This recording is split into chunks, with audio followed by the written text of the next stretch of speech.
avec la tablette ardoise.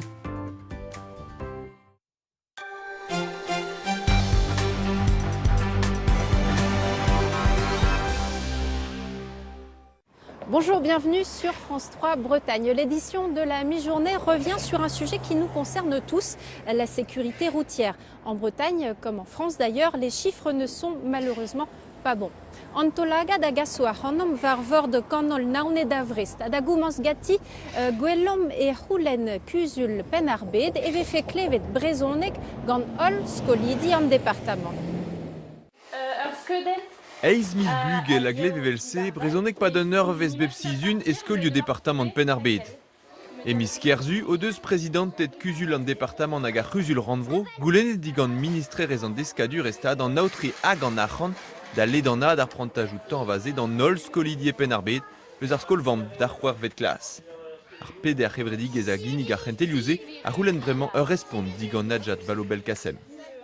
Vez a lezen, sanset neus abeg ebet evit ma neve fe kegret, pegur Korsika hag Elzas a zo va tachen da Republiki hag a zo a reolen a zo kinnig da nol bugale kentelioù yez randvroel.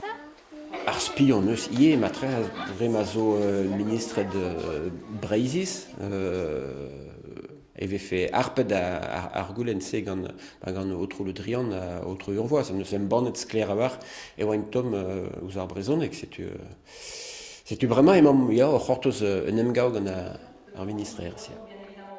Ar goulenn da ginnig brezonek dan nol skolidi oa bez skrivet er bras trez yez be votet a unvouez gant kusul département de Penarbed fin ar bla paset.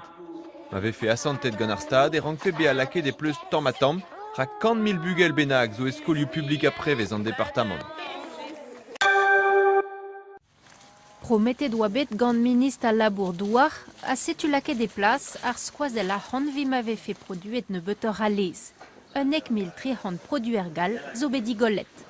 Resevet o deus pe var centim vernugen vid ur hilo lez no deus ket produet, ur skoazel européen a gal, da lakad ar prichou da greski, penkenta an nevezan e hello ar beizantet be a digolet de neil kwech ma kendal c'hont da produi ne beutor.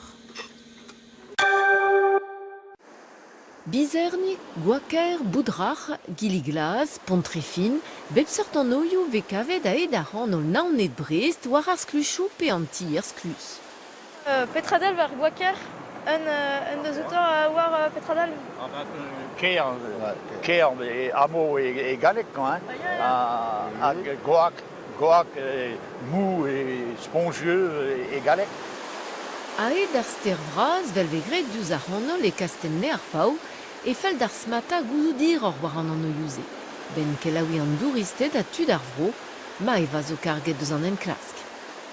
Ober a ran a liam etre an dud deus ar vro hag office publik ar brezonek, evit ober labour skiantel. Ben miz evegret un emvod mosse, a miz even evegret un emvod braz gant tud d'office publik ar brezonek. Un dek bennak a dud a chikour o ma eva dagas an enklas da bel. Tu dedennet gant an istor hag an ar yez, ur mod da gemer perzie evit gwellañ digemer an douristed ba kreiz Breizh. Pe ve lakaet war an tiskluz a signifikasyon de anno hag an istor tro war dro. De mejonj a douristen neus c'hoant de aneo koundra. Dan bet mo ket rok, dan mo ket kalzan war do rok. Ba kem dal do ba penaben deus hanol zo 50 km deja, ba Penarbed deus karez, mel karez eus beg Giliglas. Brem, zo menir an do pez ben krog ober herio a klas an oio brezonek. Chomar a tud koz hag war traozo hag n'in ket bet... Ya, me poene, Mar